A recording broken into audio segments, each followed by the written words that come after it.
Grainger is music's natural man, a kind of Rousseau-like noble savage of music, a Mowgli of music, Kipling's Mowgli. Destroy nothing, forget nothing. Remember all, say all. Trust life, trust mankind. As long as the picture of truth is placed in the right form, it will offend none.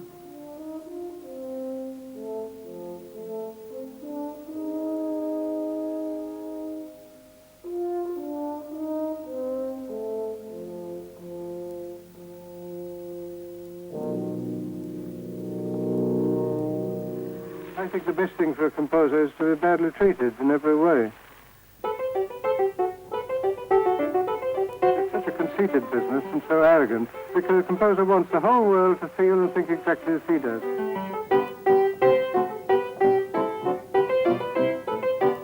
I don't know that my music is consistently warm and natural. Music is the art of agony. Music is, after all, derived from screaming.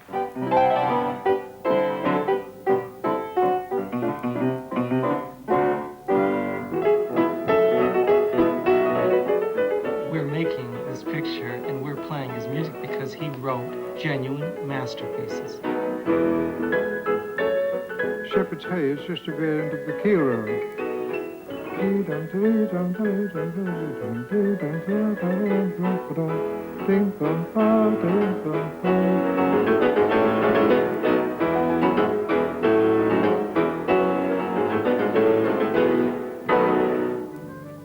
He was a firecracker among musicians.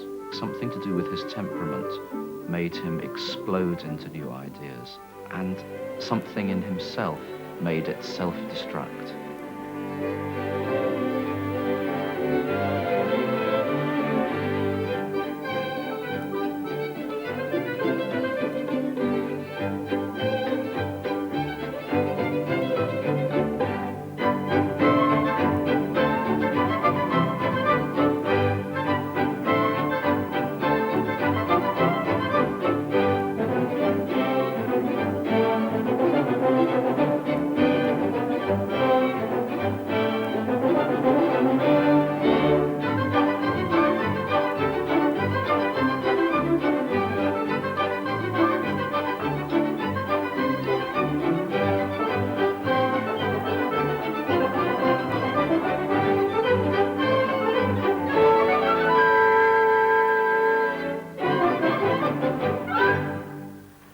Thank you.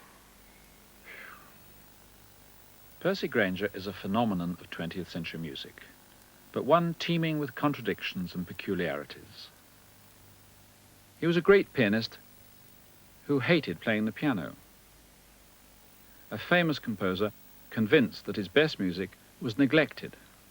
A born communicator who scorned education. An artist without conventional vanity who built his own museum. A believer in the brotherhood of man, and yet an obsessive racist, convinced of the superiority of blue-eyed people. A man of violent and perverse psychology, remembered everywhere with respect and love. On March 18th, 1950, when we were 12 years old, Percy Grainger came to our hometown, Auburn, New York, to give a recital as a replacement for a young Italian prodigy. One of the conditions that was attached to his contract was that he allow 2 local boys to play a group of 2 piano pieces in the middle of his recital. And we were the local boys. Grainger said he had no objections whatsoever. Much to our amazement, he went running down the aisle and leapt onto the stage, and he made his exit in exactly the same fashion, but we were mesmerized by this marvelous man. And I still, to this day, marvel at the fact that he accepted us immediately as serious artists. But he must have realized that with red hair, blue eyes, and a seriousness of purpose, we were going to do justice to his expectations of us. When I began research for my book, the few woefully inadequate articles I found dealing with his life and work clung to the idea that he was the golden, light-hearted playboy of 20th century music, but of course this was only the tip of the iceberg.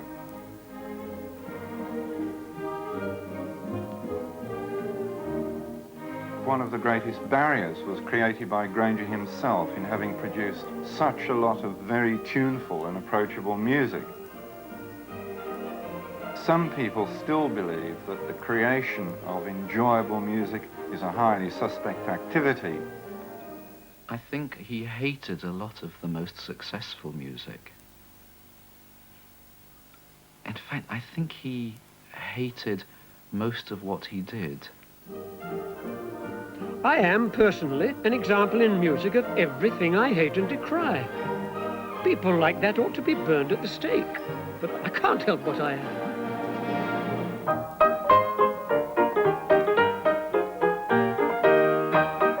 Where other composers would have been jolly in setting such dance tunes, I have been sad or furious. My dance settings are energetic rather than gay.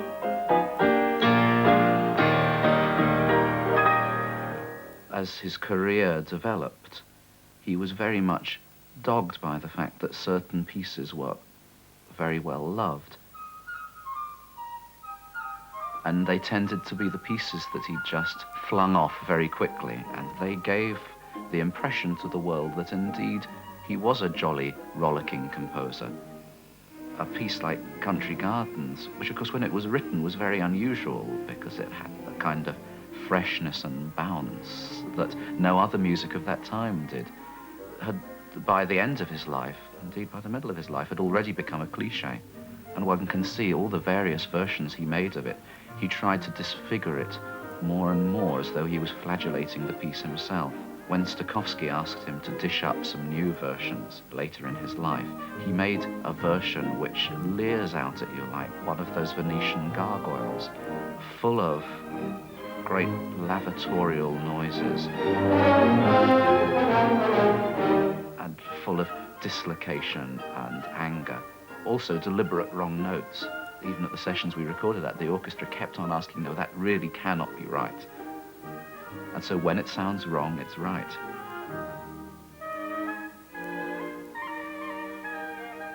The typical English country garden is not often used to grow flowers in.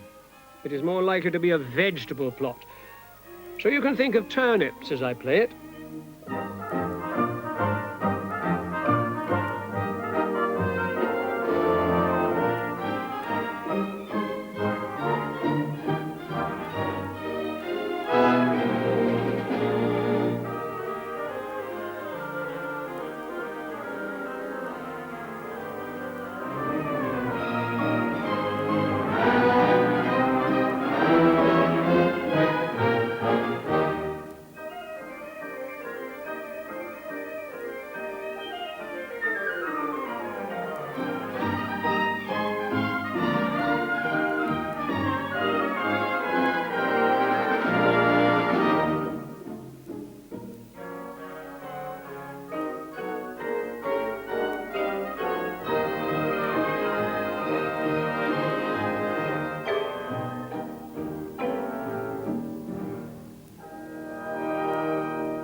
His biography is soon told. He was born in Australia in 1882 and found local fame as a child prodigy on the piano. In 1895, his mother, Rose, took him to study in Germany. In the first decades of this century, he embarked on a brilliant career as a virtuoso pianist, a career managed in every detail by his mother. In 1906, he was the first man to use a phonograph to record English folk song, and the rest of his life was devoted to bringing the folk music of Britain, Scandinavia, and the South Pacific onto the concert platform. In 1914, Grainger and his mother left for America to avoid the Great War. They settled into this house at White Plains, just outside New York. 8 years later, Rose Grainger killed herself, scarring her son's life forever. In 1928, he married the Swedish artist Ella Ström. The pattern of his working life never changed. He toured and played the piano to pay for his composing. After the Second World War, he spent years trying to invent a new music, a kind of synthetic, mechanical language he called free music. He died of cancer in 1961.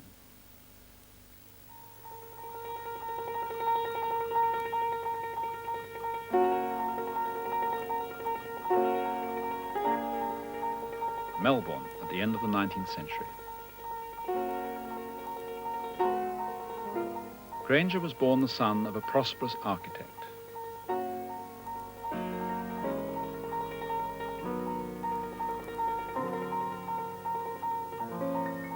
Behind the facade of middle-class sobriety, the young Percy endured a turbulent and traumatic childhood.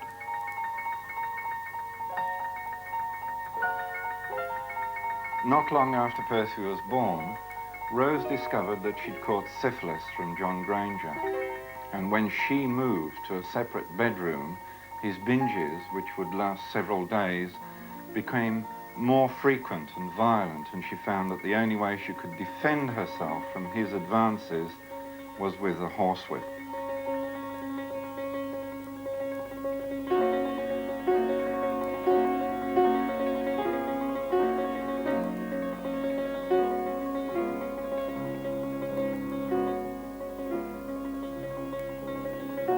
The young and impressionable Percy was to witness many of these violent scenes, and his parents eventually separated when he was 8.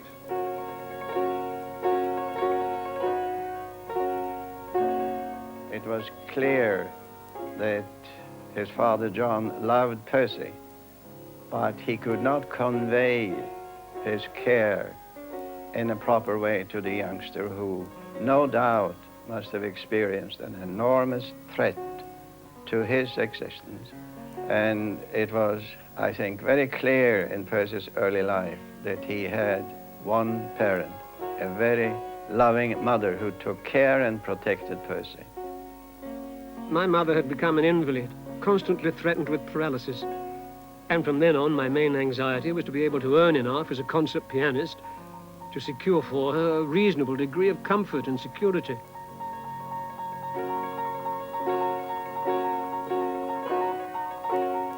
Night before last, I grew quite sentimental about my Moor. Couldn't get to sleep for thinking about what a waste of time life was when away from her. How much superior she was to every other living human, etc., etc. There really is no one like you, you know. You are the only basis of my life. To begin with, you and I have been such a thundering success as a mother and son that even an outsider couldn't but feel an urge to see good come out of one who has been one of the duettists in such a brilliant partnership. He was just different to us. He was brought up differently. He had a doting mother, didn't get on with her husband, mad on Percy, Percy mad on her.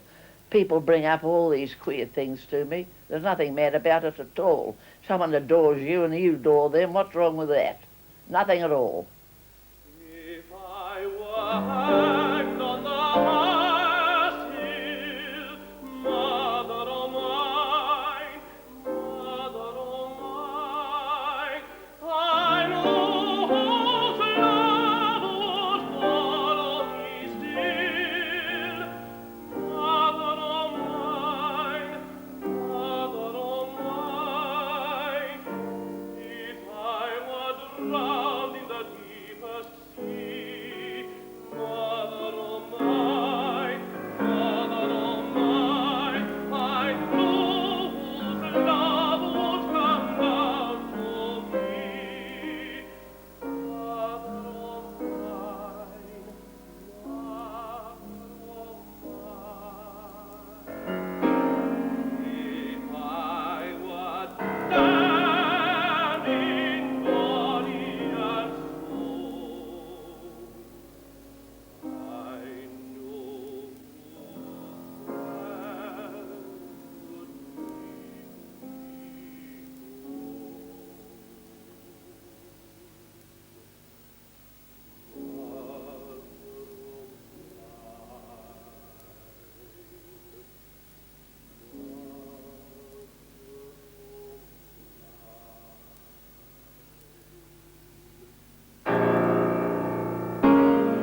one of the most successful of that generation of pianists, playing absolutely everywhere. He would be a major recording artist now, there's absolutely no doubt. And if you hear his playing, it has the same kind of quality as his music. It's very clean, it's very muscular, it's very energetic. And I think it would have been extremely unusual at that time. Well, I always liked Bach very much, and Brahms particularly, and a little later I got to like Grieg. So I knew him in the last 2 years of his life.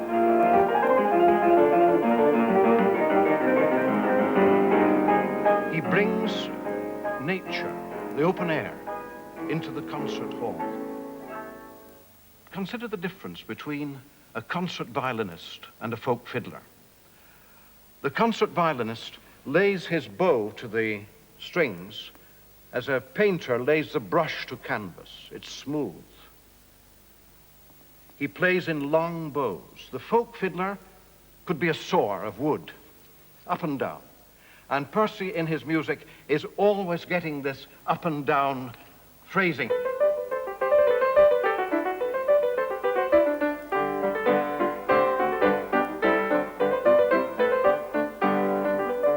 He didn't want smoothness of speech in music.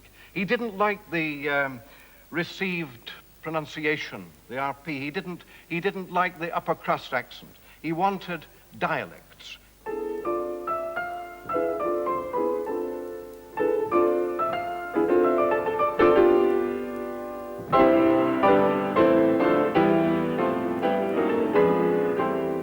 He loved large, sonorous chords.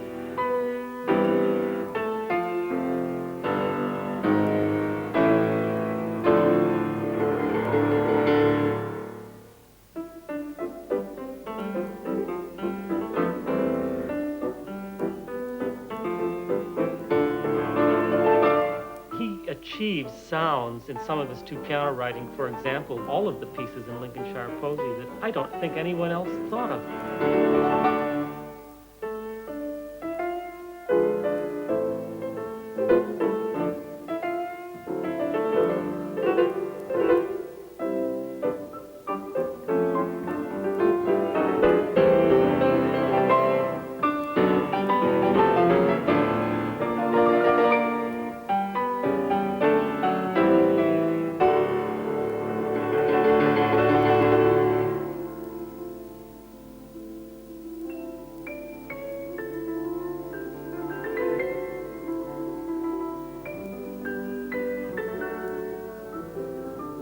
I went to Brig late yesterday evening and was up early this morning, 7 o'clock, and made a little cycle tour to a folk singer before breakfast.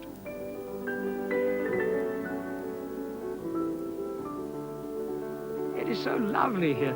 If you have a map, you should first find Lincolnshire, and then Great Grimsby, then look westwards for the country town Barrow, which is just opposite Hull, but on the other side of the River Humber. Here in the little town, it's so nice and quiet and countrified. And the people are such real tillers of the soil, with nice, interesting, animal-like, goat-bearded faces.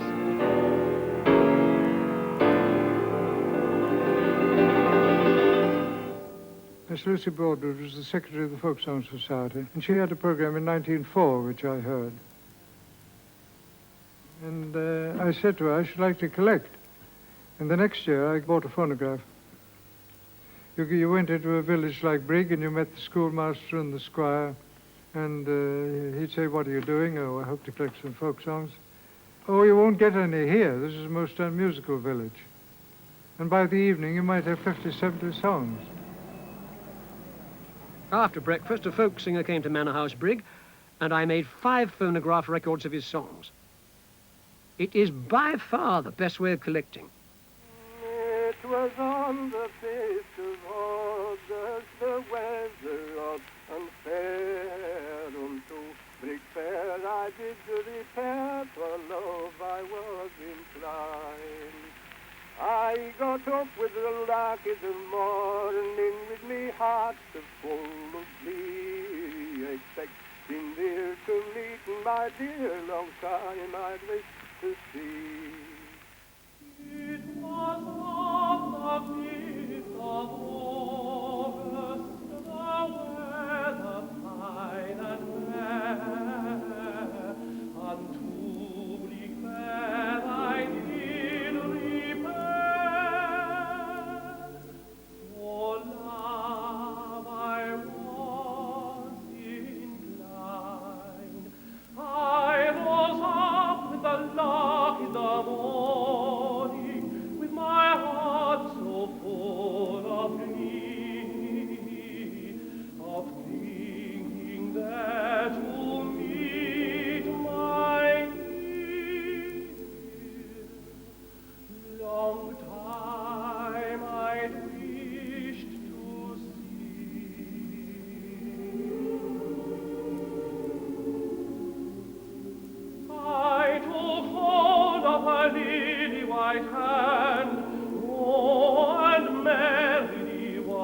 I'd published my choral version. And when I met Delius, he said, but our harmonies are absolutely identical.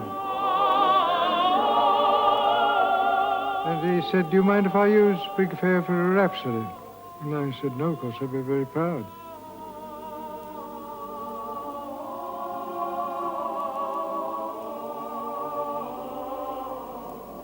My efforts were to wrench the listener's heart with my chords. It's a subtle matter.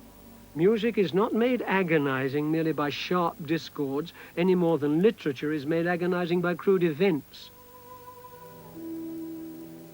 It is the contrast between the sweet and the harsh that is heart-rending.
The 40 gallant soldiers there was in the mess. They'd often been attacked when the number it was less. So Polka bold as I would fall, keep up your gallant heart, and think about those soldiers bold that night in Rupert's Park. I was surprised to find how readily the old singers took to singing into the machine. Many of them were familiar with gramophone and phonographs in public houses and elsewhere, and all were agog to have their own singing recorded.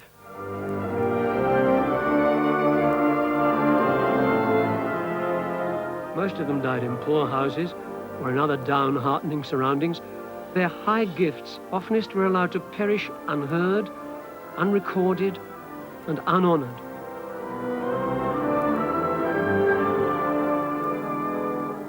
Mainstream of folk music collecting made that music fit into their own preconceptions, particularly Cecil Sharp, whose versions of folk songs were so desperately wet. Grainger saw them as real, living, violent manifestations of grinding poverty.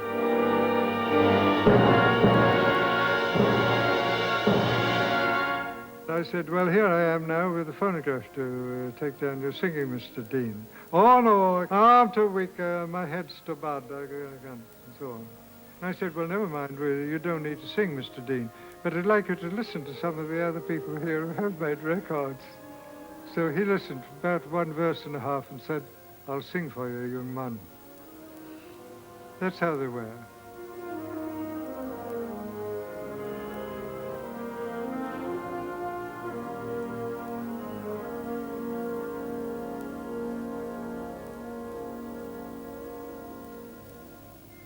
The Icelandic saga of Grettir the Strong immediately became, and has always remained, the strongest single artistic influence in my life, providing me with an ideal example of what Nordic art should be. My duty as a composer seemed clear: to turn back in my music the tide of the Hastings battle by celebrating all seemingly Old English and Norse characteristics, by ignoring, as far as possible, all seemingly Norman traits and influences and those derived from the civilization of the Roman Empire. That is why I have called my quartets foursomes, have coined Loudon and middle fiddle to replace crescendo and viola, and have refused to write in any form bearing Southern European titles, such as sonata, symphony, concerto.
My word through my art is to refresh, to re-youthen.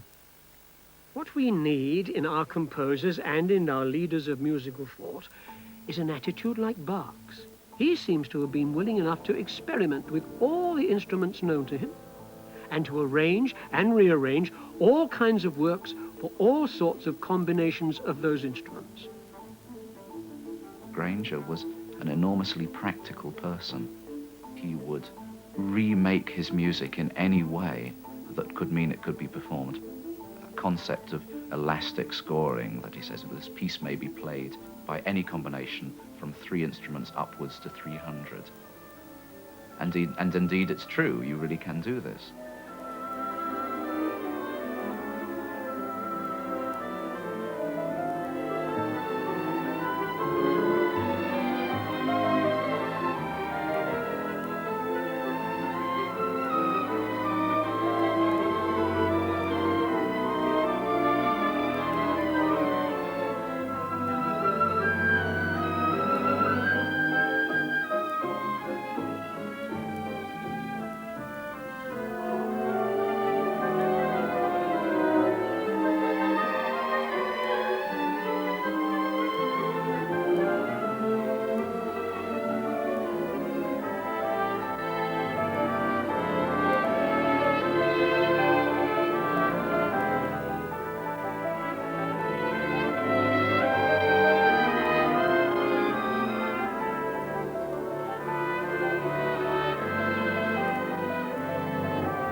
Salvation Army booth objected to the devil having all the good tunes.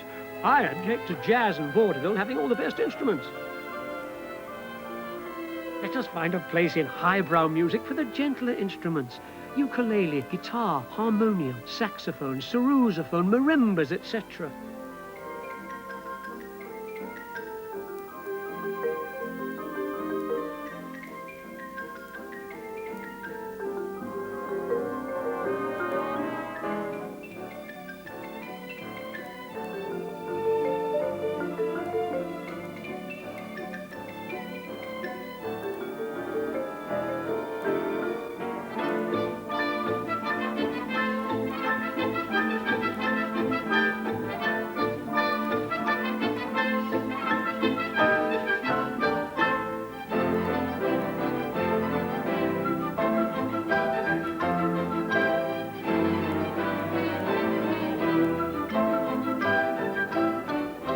My dear little mother, well, I did a nice walking match yesterday. 46 miles. I started at 6:45 morn from Yarram and got here about 7:10 evening. Fancy, my feet aren't even blistered, and I'm hardly at all stiff this morn. It's undoubtedly the best walk I've ever done.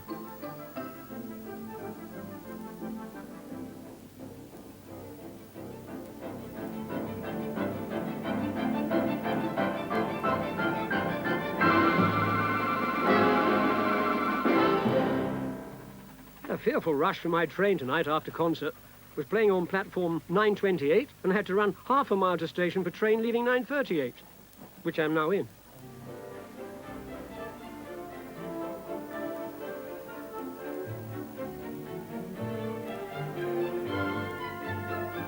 I love no place so much as trains, especially if they go jolly and fast.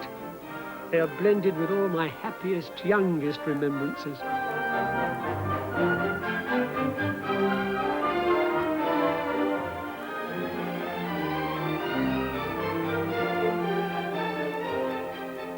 He was writing in a style of metric dislocation which had simply not yet been thought of.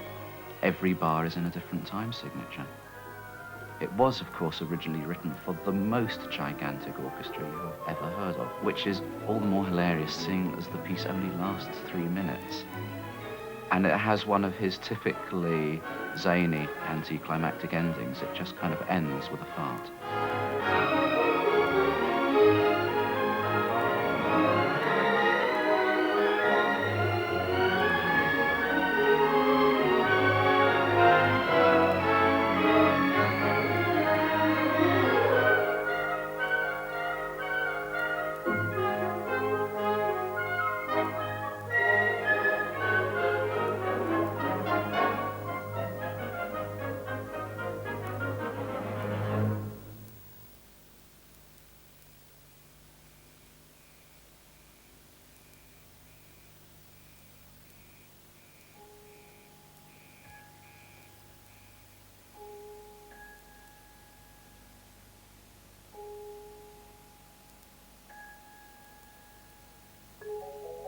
The other day, I read in a quotation from the Chinese records of rites that poetry is the expression of earnest thoughts, and singing is the prolonged utterance of that expression. Now, that statement is just as true of the higher flights of Western music of today or yesterday as it presumably was of Chinese music long ago.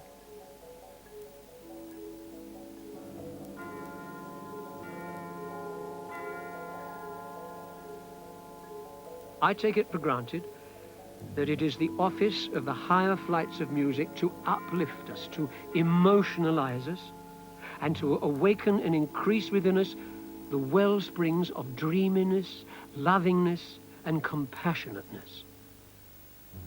In other words, to prepare our natures for some kind of angelic life, presumably here on earth. Also to turn our thoughts away from the worldly and practical things of life, those things that Walt Whitman calls a terrible doubt of appearance.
The English have drawn together their empire through hardness, greed, crime.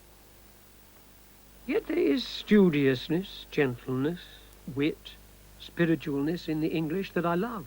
Perhaps the English are a mixed-blooded race, with different racial qualities, inharmoniously crossed and at feud with each other. I could willingly see the English lose to the Scandinavians or to any gentler race, but not to the swinish Germans. There are certain strands of his personality that are deeply unappealing. Something that was perhaps less unusual at the time, but now seems loathsome, which is this very strong concept of race, the feeling that only blonde, blue-eyed people could be trusted. Nationality is the one thing that never fails. Never hope to find an individual lacking the qualities of his race. There is no escape. Never hope to like an individual of a race you dislike. I think in his great piece, The Warriors, in which he is trying to depict so many races, the warriors actually, the warlike people who have fought each other, of all the races coming together, displaying their martial characteristics, displaying their racial characteristics, and then merging as one united humanity. He's simply not frightened in any part of his life or his music to go where angels would fear to tread.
I saw a football match for 5 minutes the other day. Have you ever seen Englishmen play football? Why are they so passionless in their music, but so passionate in their sport? For deeply, splendidly passionate they are in their football.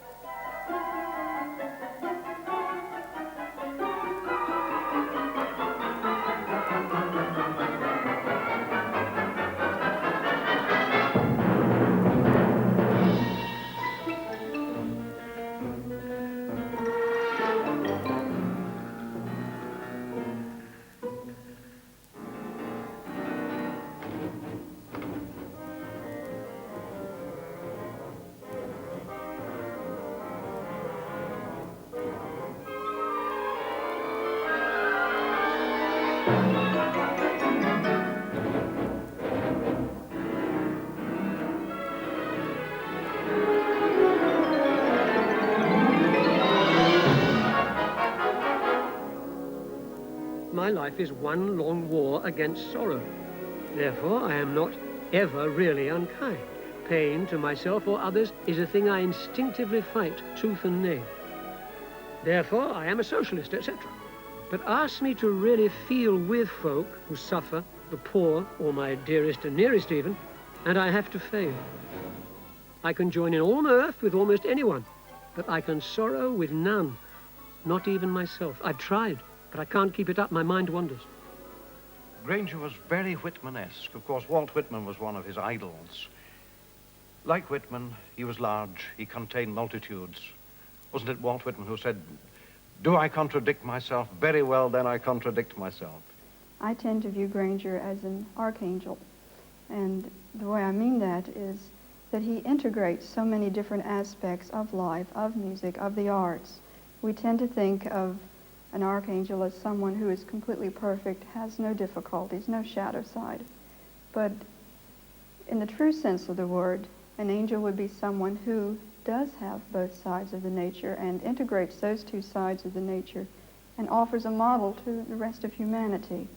Now with Grainger, you do have a perfect almost realization of the integration of the two sides of the psyche, as Jung would put it, the shadow and the self. I was to go to some swinish Jews to stay, the Karl Mayers. But I'm going to write to them that I've got an engagement.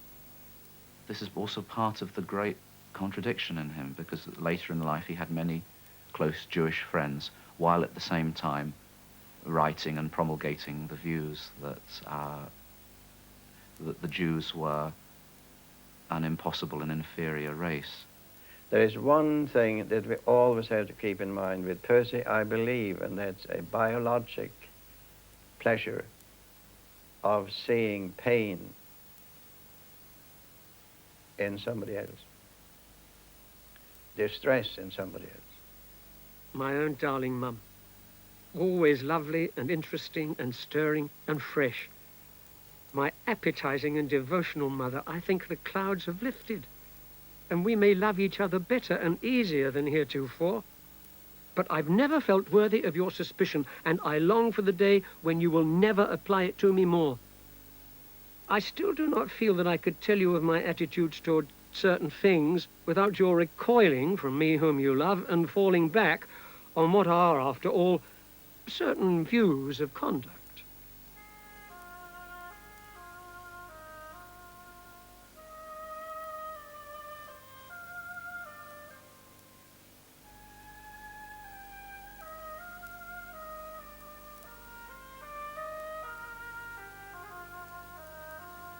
Between 7 and 10, I read a lot of Homer, and phrases like, "the javelin crashed through the shield," were always on my lips. Later on, when I was 10 or 12, and I read the Icelandic sagas, the thought of the battle axe hewing from shoulder to the waist gave me the greatest mental delights. Rose was upset every time, early in life, when she detected the bloody shirt and the reason for the flagellation. Rose had no control of the father's alcoholism. Now she seemed to be up against even the worst thing in the person she loved above all things in life, her son. I love being driven like a beaten slave to sex, art, activity, sensuality. No freedom for me. Give me the brutal tyranny of some relentless blind urge. And I don't mind being mashed up between 2 or 3, grinding away at once if I get the chance. To Percy, it was not an aberration, it was not a sickness, it was not a sin. It was a gift from God, a gift from nature. He was, in a great part of his music, able to express exactly this sexual aberration. Everything that deals with sexual matters absolutely knocks me over. I love to simply wade and swim in a sea of overwrought, ceaseless sexual thought.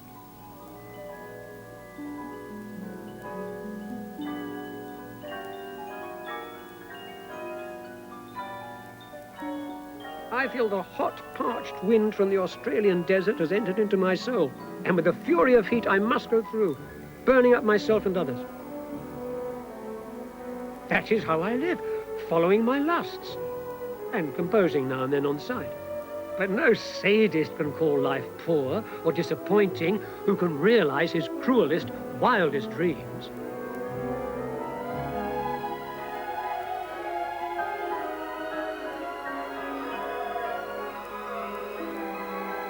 It would be grand if you could practice to bite better. There, I must say, your gifts rather come to a full stop. Practice on yourself. It's good to roll or grind the teeth over already grasped flesh. I will look up the mazurkas you mentioned. Thanks for thinking of it.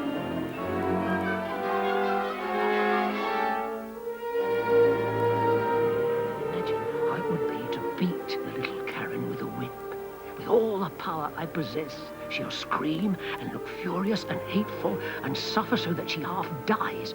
And the whip must be very thin and completely unbearable. And she must try it on me and I won't be able to stand it. And she will go around with a body like a zebra or a leopard. Or she will never be able to care for me again or something like that. Good night.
Now and then, in Scandinavia, may be met a Nordic type of womanhood, half boyish yet wholly womanly, whose broad shoulders, Amazon limbs, fearless glance, and freedom of deed and bearing recall the headstrong but noble-natured chieftainesses of the Icelandic sagas, whose graceful ease in rhyming, painting, singing, dancing, swimming is the all-life embracing giftedness of an unspoiled nature race.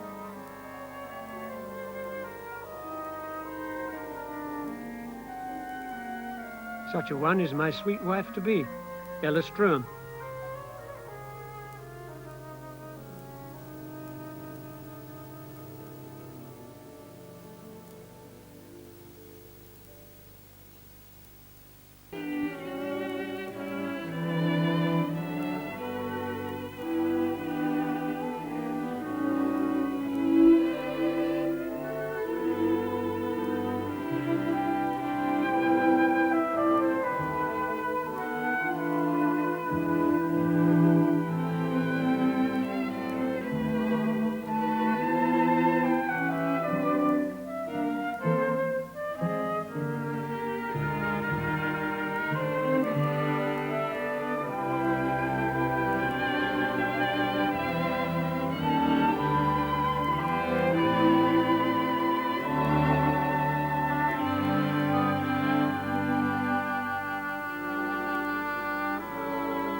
After I've discovered a new piece and worked on it, I reach a point where I become a little frustrated that it didn't lead to something else which would have built upon what he had discovered.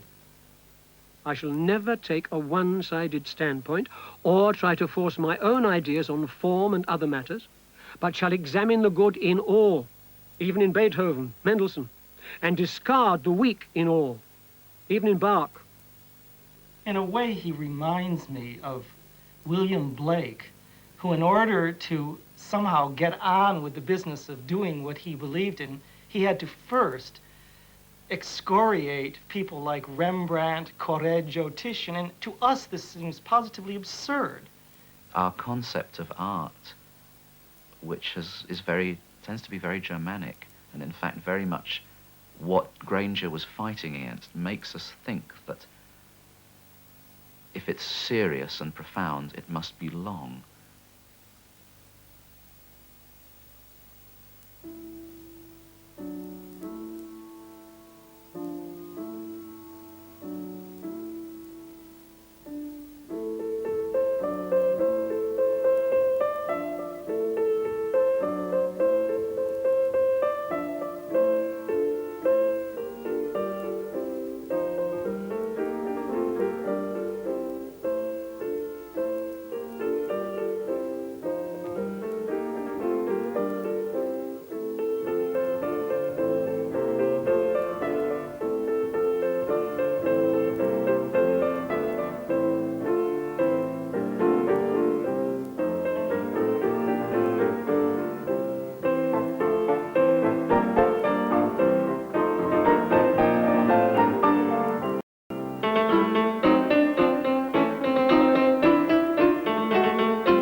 I don't know of a piece of music the length of Let's Dance Gay in Green Meadow that so successfully puts me in touch with eternity.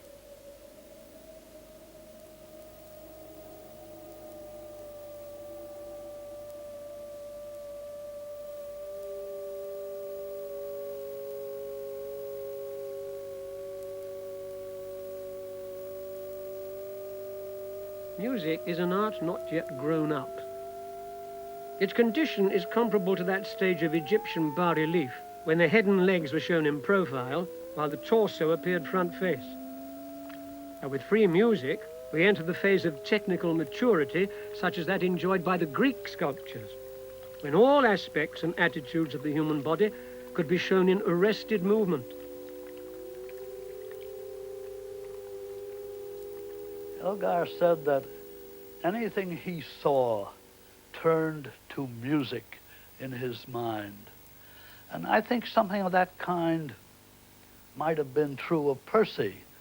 He wanted to be able to tally, that's the word I want. Tally was a very favorite word of Percy's. He wanted to be able to tally what nature did in his music.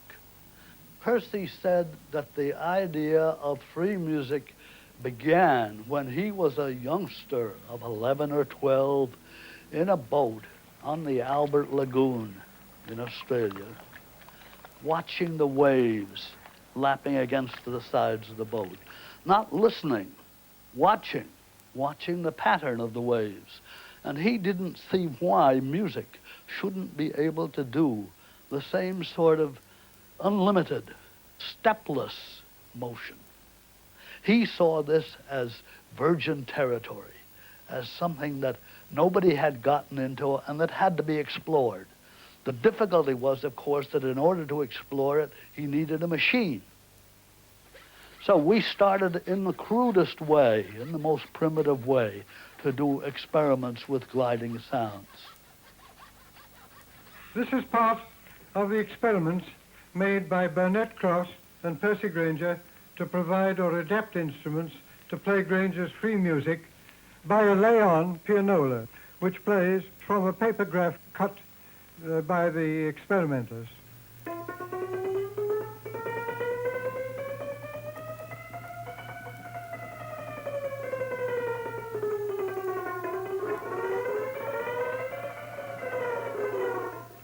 First gliding chords on reed box tone tool, September the 30th, 1951.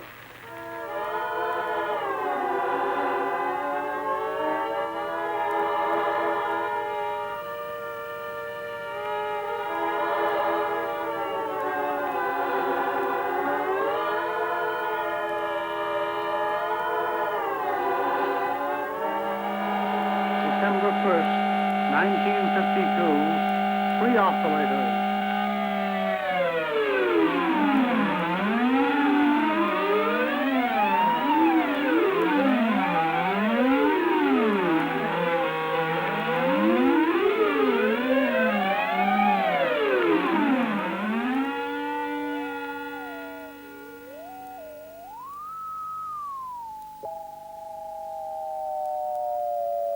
When we talked, he made me think that I was like a man down in a valley looking around at the landscape. Percy was a man up on a mountaintop. He saw so much farther. I know that he wanted to discover something special about free music. And I'm again reminded of William Blake, stopping painting, stopping writing poetry to develop a technique of portable frescoes. For what? When Balfour Gardner and I sat in the bracken around Herstmonceux Castle, and I told him of how my free tonery would, I hoped, tally the movements of clouds, water, trees, birds, fishes, and so on, he said yes. Keep to those clouds and trees and things. They'll give you much less anguish than dealing with people.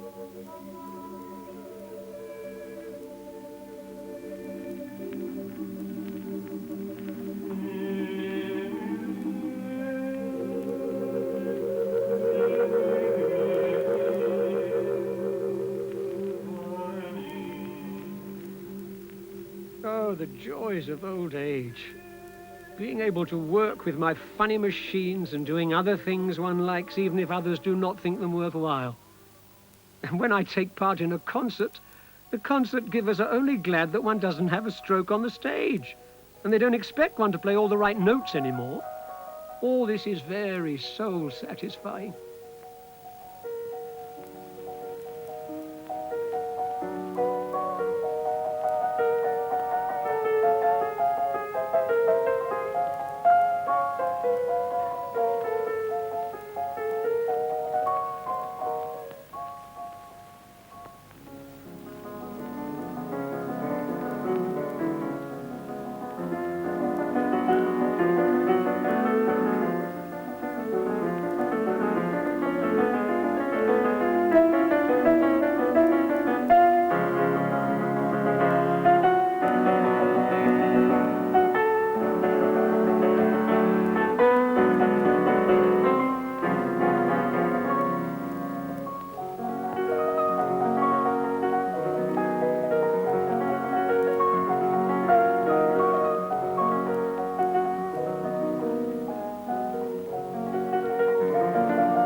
took them to the Swedish church just at Yuletide. Percy went sound asleep. We had to wake him up to take him home. And when the parson came and bowed, he said supper was on. Well, immediately, Percy came to life again. We all had lovely cake with layers and layers of almond icing on it, and Percy never ate meat, and we had sausage rolls, which he gobbled up by the dozen, and then we went home. And he said, what a lovely evening. He said, I was nearer to God than ever before. Percy and Ella gave me a look. Oh, well, that'll be the first in a lifetime they'll ever see God. Ella and I are bound for the Mayo Clinic, and the operation I expect to have done there is one many have died from. Yet I am less afraid of this operation than I am of playing before an audience. One has to inactivate male sex hormone in some way during treatment of cancer of the prostate. And the simplest way of doing it is doing a removal of the male testicles. To Percy, it was removing his ability to make music. At least this was his suspicion. In 1957, the cancer had a rather extensive spread to the vertebra of his back, and he had a very severe back on occasions that laid him up and prevented him from getting around. So we had a removal of the testicle. I had good reports from him by letter, and when he came back during the early spring, of course, I was most anxious to talk to him and examine him.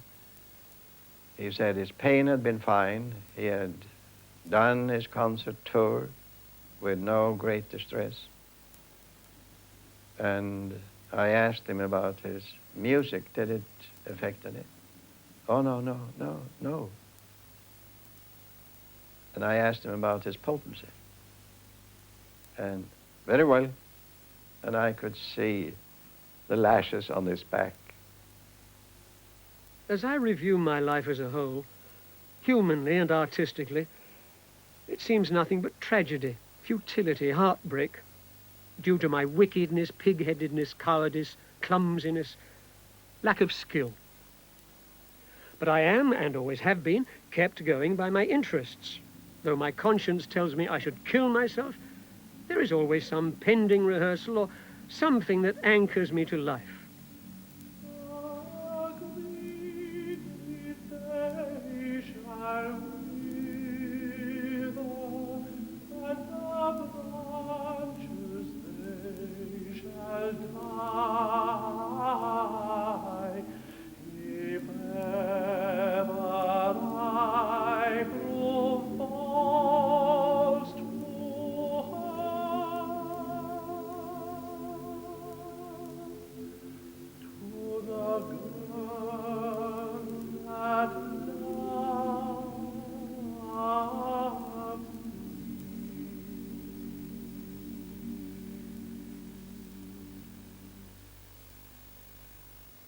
Percy was not conventionally admirable. His point of view of humanity and humaneness was not conventional. He may say in his letter horrible things. In his life, he seemed to be as humane a man as I've ever seen it. The Warriors is an example of exactly that. An enormous optimism concerning what could be common in life when peace can be obtained through music, and music reforming our mind.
It was not a happy life.